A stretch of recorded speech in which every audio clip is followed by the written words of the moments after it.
Friends, very warm welcome on the YouTube channel of Analyst IAS. So आज हम बात करने वाले हैं वाघनख के बारे में। वाघनख जो छत्रपति शिवाजी ने इसका इस्तेमाल किया था, यहाँ आप देख सकते हैं, ये बहुत फेमस फोटो है एक्चुअली। एंड इसका हमारे एग्जामिनेशन पॉइंट ऑफ व्यू से इसका क्या इंपॉर्टेंस है। First of all, Chhatrapati Shivaji Maharaj से रिलेटेड कुछ चीज़ें, then the thing which is important is some important battles जो हुए थे एंड एडमिनिस्ट्रेशन मराठास के अंदर। मैक्सिमम चीज़ें प्रीलिम्स में पूछी जाती हैं, but still we'll understand. Then we'll be discussing our today's prelims and the means practice questions. So let's start by news. So Maharashtra का जो कल्चरल अफेयर्स मिनिस्टर हैं, इन्होंने एक मेमोरेंडम ऑफ अंडरस्टैंडिंग साइन किया है विक्टोरिया एंड एल्बर्ट म्यूजियम जो कि London में है। तो यहाँ से छत्रपति शिवाजी महाराज को जो लेजेंडरी वाघनख है उसको वापस स्टेट को दे दिया जाएगा। वाघनख क्या है? वाघनख एक्चुअली ये एक नकल डस्कर है जिसको हाथ में पहना जाता है और इसमें टाइगर जैसे क्लॉज होते हैं। इसका इस्तेमाल शिवाजी महाराज ने 1659 के अराउंड अफजल खान को मारने के लिए इसका इस्तेमाल किया था। ये पहले स्टेज में ये आप देख सकते हैं।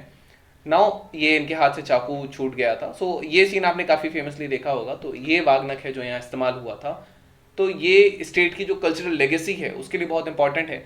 छत्रपति शिवाजी महाराज के बारे में बात करेंगे तो इनका जन्म 19 फरवरी 1630 में हुआ था। एंड ये श्रीवेरनी फोर्ट जो पुणे में था, इनके पिता का नाम था शाहजी भोसले जो कि एक मराठा जनरल थे बीजापुर सल्तनत की वन ऑफ द जागीर्स में। इन पे जागीर थी पुणे और सूपे की। शिवाजी की जो माता थी उनका नाम जीजाबाई था और जीजाबाई का इनके जीवन पर काफ़ी असर भी पड़ा है।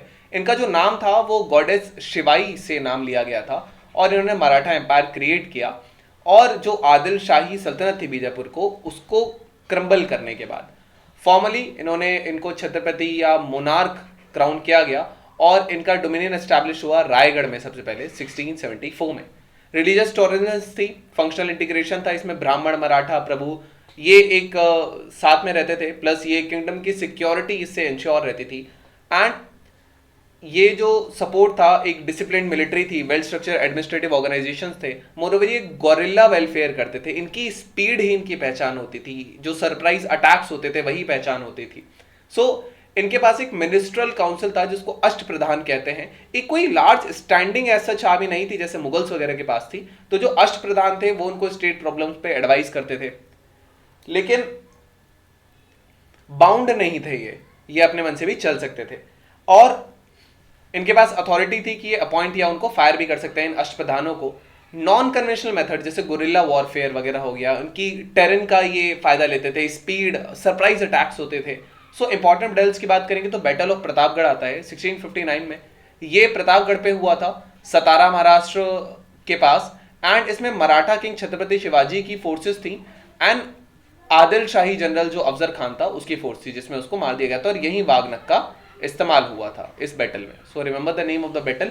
देन बैटल ऑफ पवनखिंड 1660, ये माउंटेन पास जो है विशालगढ़ फोर्ट के पास कोल्हापुर महाराष्ट्र में, ये मराठा सरदार बाजी प्रभु देश पांडे और सिद्दी मौसाद जो आदिल शाही के थे उनके बीच में हुआ था। देन सूरत 1664 में, ये सूरत के पास हुआ था गुजरात में, छत्रपति महाराजी शिवाजी महाराज और इनायत खान के बीच में जो एक मुगल कैप्टन थे। देन बैटल ऑफ पुरंदर था 1665 में, ये मुगल एम्पायर और मराठा एम्पायर के बीच में हुआ था। देन बैटल ऑफ सिंहगढ़ वही बैटल है जिसके ऊपर मूवी तानाजी बनी है। तो ये जो है ये तानाजी मालुसरे जो कमांडर थे शिवाजी महाराज के उसमें विंग में। एंड उदयभान राठौड़ जो उस वक्त का फोर्ट कीपर था अंदर जयसिंह वन, और ये एक बेसिकली मुगल आर्मी चीफ थे। देन बैटल ऑफ कल्याण 1682-83, बहादुर खान जो मुगल एम्पायर के थे, इन्होंने मराठा आर्मी को डिफीट किया और कल्याण टेक ओवर कर लिया। देन बैटल ऑफ संगामिनेर, ये 1679 में ये बैटल हुआ था। ये मराठा एम्पायर, मुगल और मराठा एम्पायर के बीच में हुआ था। ये आखिरी बैटल था जिसमें शिवाजी महाराज लड़े थे। देन अराउंड 1680s के अराउंड उनका देहांत हो गया था। नाउ एडमिनिस्ट्रेशन की बात करेंगे तो सेंट्रल एडमिनिस्ट्रेशन था। इन्होंने एक सेंट्रल एडमिनिस्ट्रेशन बनाया था जिसमें 8 मिनिस्टर्स थे जिनको हम अष्ट प्रधान कहते हैं। डायरेक्टली रिस्पॉन्सिबल थे इन पे, इनको एडवाइस भी करते थे, but he was not bound. Peshwa जिसको मुख्य प्रधान भी कहा जाता था, ये एडवाइजरी काउंसिल जो था राजा शिवाजी का, इनको हेड करते थे। देन शिवाजी ने अपनी किंगडम को 4 प्रोविंसेस में डिवाइड किया था और हर प्रोविंस को फर्दर डिस्ट्रिक्ट्स और विलेजेस में। ये जो विलेज था ये बेसिक यूनिट है एडमिनिस्ट्रेशन का और इसको एक देश पांडे या पटेल गवर्न करते थे। सेंटर के जैसे ही यहां पे भी 8 मिनिस्टर्स होते थे, जहां सर ई करकुन या उसको प्राणपति भी कहा जाता था। देन शिवाजी ने जागीरदारी सिस्टम हटा के रैयतवारी सिस्टम लेकर आए थे। इन्होंने जो हेरिडिटरी रेवेन्यू ऑफिशियल से इनकी पोजीशन में चेंजेस करे थे, पॉपुलरली जिनको देशमुख, देशपांडे, पटेल, पाटिल या कुलकर्णीज नाम से जाना जाता है। देन शिवाजी स्ट्रिक्टली इन्होंने मीरा सदार को सुपरवाइज किया था, जो हेरिडिटरी बेसिकली जिनके पास लैंड राइट्स थे। देन जो रेवेन्यू सिस्टम था वो काठी सिस्टम पर था। काठी सिस्टम बेसिकली मालिक अंबेर का सिस्टम था, जिसमें जो पीस ऑफ लैंड है उसको एक रॉड से या एक काठी से नापा जाता था, उसके हिसाब से उसका रेवेन्यू डिसाइड किया जाता था। देन चौथ सरदेशमुखी बेसिकली और इनके सोर्सेज ऑफ इनकम थे। चौथ मतलब होता है 1/4 या 1/4। ये स्टैंडर्ड था जो मराठास को देना पड़ता था, जो नॉन मराठा टेरिटरीज हैं उनको, ताकि जो फोर्सेस हैं शिवाजी की वो उनको रेड ना करें, तो ये चौथ दिया जाता था। प्लस सरदेशमुखी था।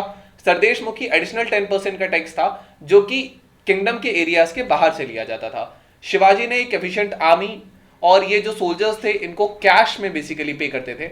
हाई रैंकिंग ऑफिशियल्स को जागीर दी जाती थी, लैंड्स ग्रांट दिए जाते थे, जिनको सरंजम भी कहा जाता था। इनके मिलिट्री में इन्फेंट्री, पैदल चलने वाले, कैवलरी था, नेवी भी था इनके पास। So these were the things.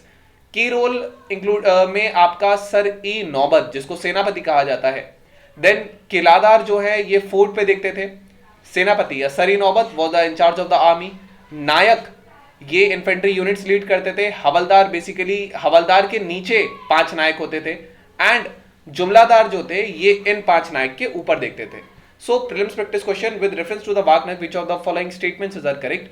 So you can type this in the comment section, the relative if it's correct or not.